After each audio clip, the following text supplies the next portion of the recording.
So other than just making a unicorn cake that we got going on in the background right now, we're gonna decided to make a chocolate cake because we're on a baking day. We decided to make this at the same time. So let me just switch this plug off over here. So what we do so I don't follow any of the recipe, I always just do my own. Sort of. We're gonna be making a chocolate one, so you need cocoa powder, sugar. Everyone uses that special sugar I can't think of the name of, but I just use sugar. We have cheap butter off in the background here. No, you can't see it. So we have cheap own as the butter. And then we have cheap own, well, it's the Just Essential range self-rising flour. And we have a vanilla extract, and we have our milk and our eggs over here. So guys, ignore the kind of pot, we don't want that. I do this. So guys, and we have our little measuring ring I've been using. If you don't want to do chocolate and you want a plain cake, leave the cocoa powder out. If you want a strawberry cake, add strawberries. I tend to get actual strawberries and grind them up. If you want an apple cake, I get apple juice and things like that. So, but we're making a chocolate cake today. So the first thing you want to do is whack in your butter and your sugar. So what I do is whatever grammage I do on my butter, I do for the same for my sugar and my flour, but not the cocoa and the vanilla extract and the milk and the eggs. So we're going to do a 200-gram cake because we're going to split it into two to make 2 halves. So we're going to get 200 grams of butter into here. We're not going to be eating all this. We're going to be sharing out with the family. Ibby's got Max tomorrow, so he'll be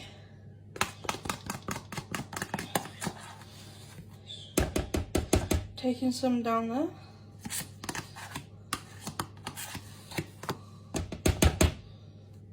There we go. That's 200 grams of butter gone in there, guys.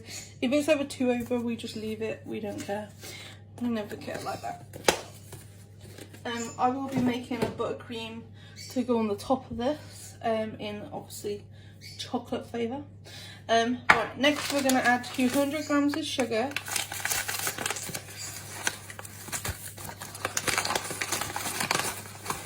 So you could literally make this with the kids at home, because most of your ingredients are in the cupboard at home. Most people have got tea and coffees, will definitely have all these ingredients. Half the time you always find that you haven't got over enough butter, which is, it's fine, you can make a smaller one. You can put less in and make a smaller one. So that's the sugar going in there.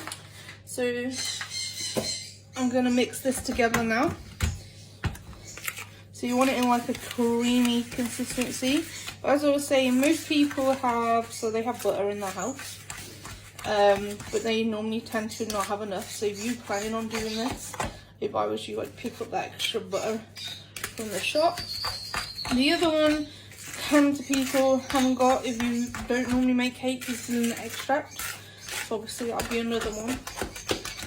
Most people tend to have eggs all the time in their house, unless we have that sorted point. So you want to have someone that's got pretty much eggs, or chickens, or something like that. People that drink teas and coffees, well, I can't say all because not everyone has milk with their teas and coffees, but most people do have milk in their house, especially if you've got kids. But the cereal, or most people eat cereal with milk, put that in their house. Cocoa is the one you want on your list, because obviously cocoa is normally the one that most people don't have unless you're baking. Sugar, most people always have sugar in the house. So I'd say the most essential things that you always need to put on your shop list if you want to bake a cake or start baking is your cocoa powder, if you want to do chocolate, your vanilla extract, your self-rising flour, plain if you're going to do things like scones, are the main things that people don't have in their house normally that need to be added to if you are doing baking. So that is our buttercream. As you can see, it's nice and creamy. The sugar is mixed in. So we're going to pull our scales back, guys, not like that. We're not breaking my chopping board.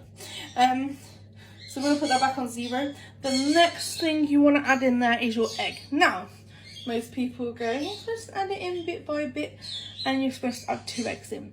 I always find when I add more than 1 egg in, it becomes really eggy. So I always add 1 egg in. Ignore the dirt, because these are from free range hens off of his mom. That's what happens in, you know, when they're in factories, they get washed. When they come out of like organic, and well, organic in the shop, they wash them as well. But if you are having them like this from a farm, they will have dirt on them. It's life, they come out of the chicken's butt. And we're not going to say swear words in case kids are going to watch. So we're going to put our egg in. I do not separate my egg, I just whack it in there. And then you literally whack it in there and get mixing it. That's how you make sure it don't separate. So, I don't know why I put my chopping board back. So you literally whack that egg in and you want to get mixing it so it doesn't separate. Because the longer you leave it, that's how it separates. So I'm going to whack in that egg in. So see how it's separating in the middle? You want to just keep going and going so it's all mixed in. You want to do this job as fast as possible. It stops that egg separating, it stops extra washing up. That's how I also see it. Less washing up, the better. And I always find they taste better like this. People, when I've made these cakes before, when I was younger with my mum, they'd be gone before I'd even get one myself. So as you can see, it did break a bit, but if you keep mixing, because I've done it as fast as possible, it starts to go. I just don't want that in my cake. I think that's a bit of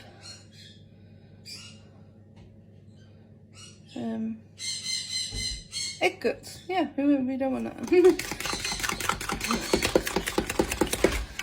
So I'm just going to keep mixing in. Right, then we do need our scales. Now we've added our egg in there. And we are going to add... So, next we are going to add... So we've got our butter, sugar and egg in there. Next we add 200 grams... No, we don't. Well, you think it was 200 grams because I've added that in here. What you want to do is you want to add 10 grams less. So I say that because we need to add our cocoa powder. So you want to do 190 grams of flour.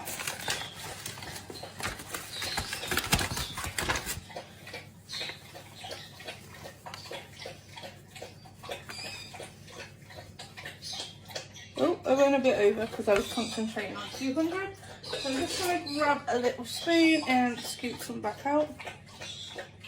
Obviously off the top, guys, because if you go underneath, you'll end up with the ingredients going in there. Under.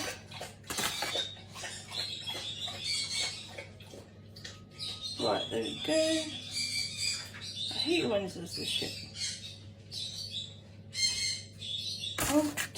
This is driving me crazy. And it's gone off. Right, we're just going to add that bit in.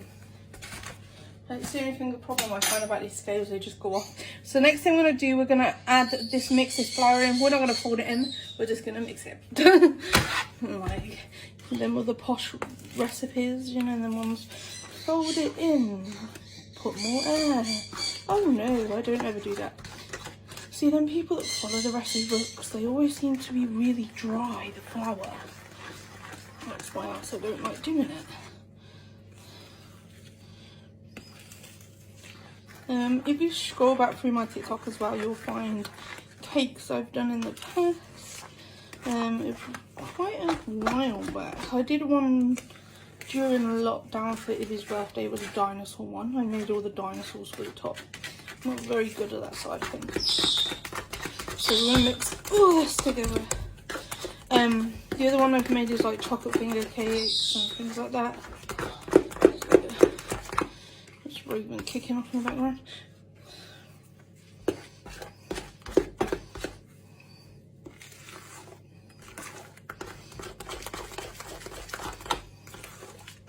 There we go. So that's why I said don't add too much. So next we're going to add the 10 grams of cocoa.